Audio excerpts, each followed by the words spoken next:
welcome to this special broadcast from WION. My name is Mohammed Saleh. Now, Russia is supplying weapons to Venezuela and may deliver its new Oreshnik missile system. This is according to Alexei Zhuravlyov, who happens to be the first deputy chairman of the Russian State Duma's Defense Committee. Now, Zhuravlyov said that he sees no obstacles in supplying a friendly country with new developments such as the Oreshnik missile.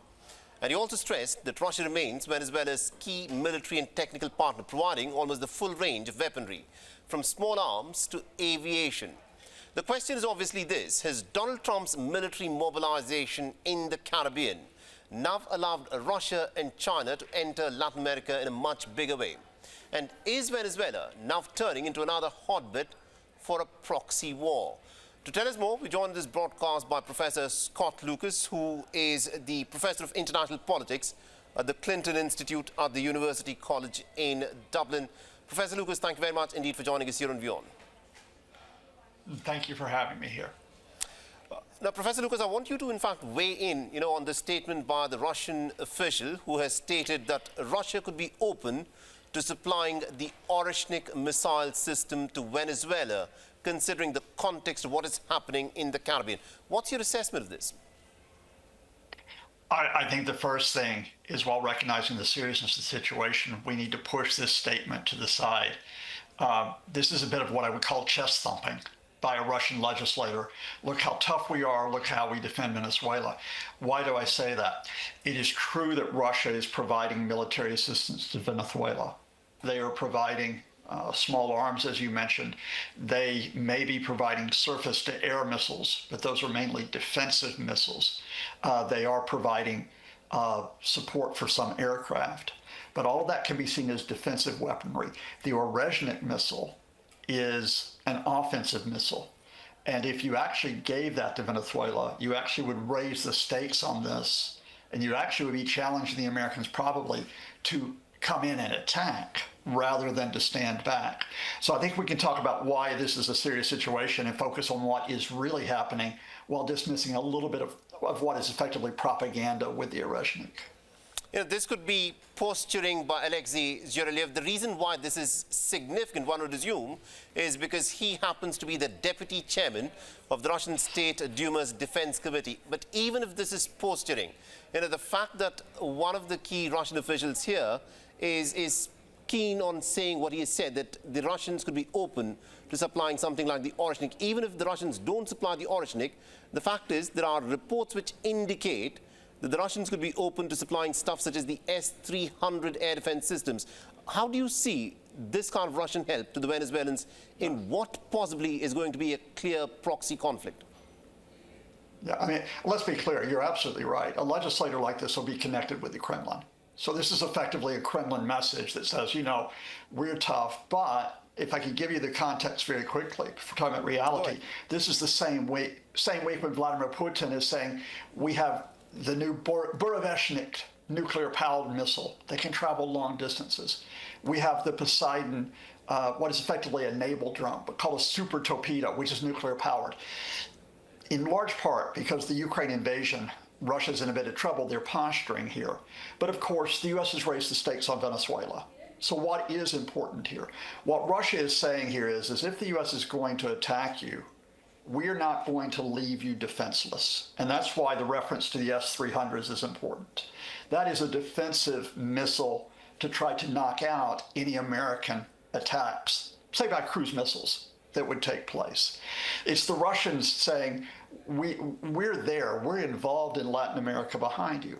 But the reality here is that I think what's going on in Venezuela is actually more at the political, economic, and the covert level. All those American warships that are off the coast of Venezuela, the aircraft carrier, the 8 other warships, the support ships, all the strikes on fishing boats saying these are drug smugglers, is to try to stir up unrest in Venezuela.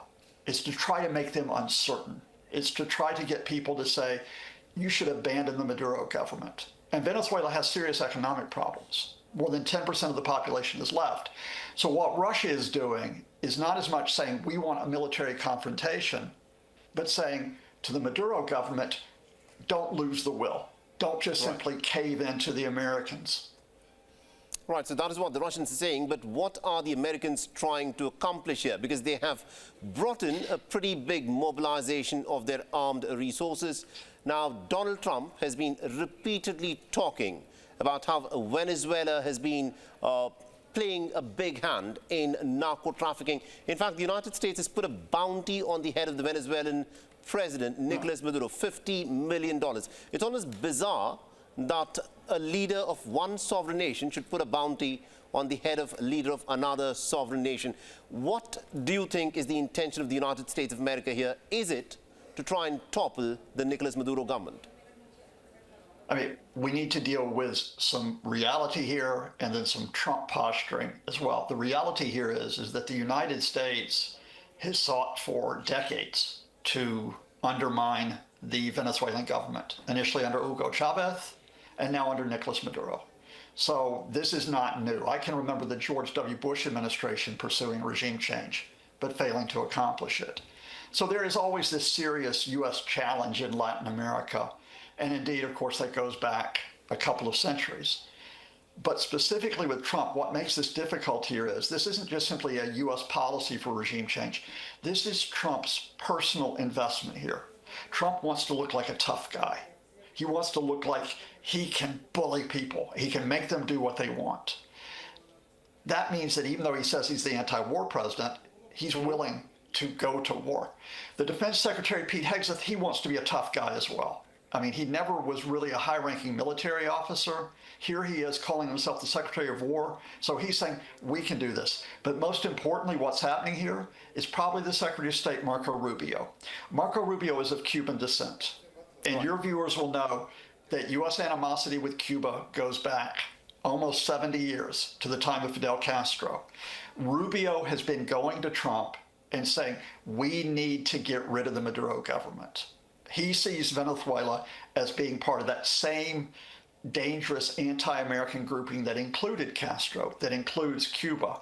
So it's a combination of sort of that hard-nosed politics from Rubio and the ego of Donald Trump that makes this a different moment in terms of the approach to Venezuela. Right, my final question to you is this. Now, Venezuela could be one of those nations that is part of an axis of nations that are opposed to the United States of America.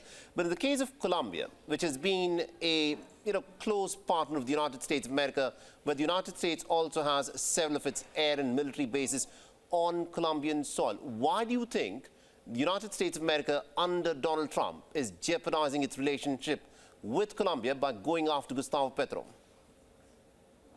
Because Gustavo Petro called out Donald Trump in recent months as being a threat, and it hurt Trump's ego.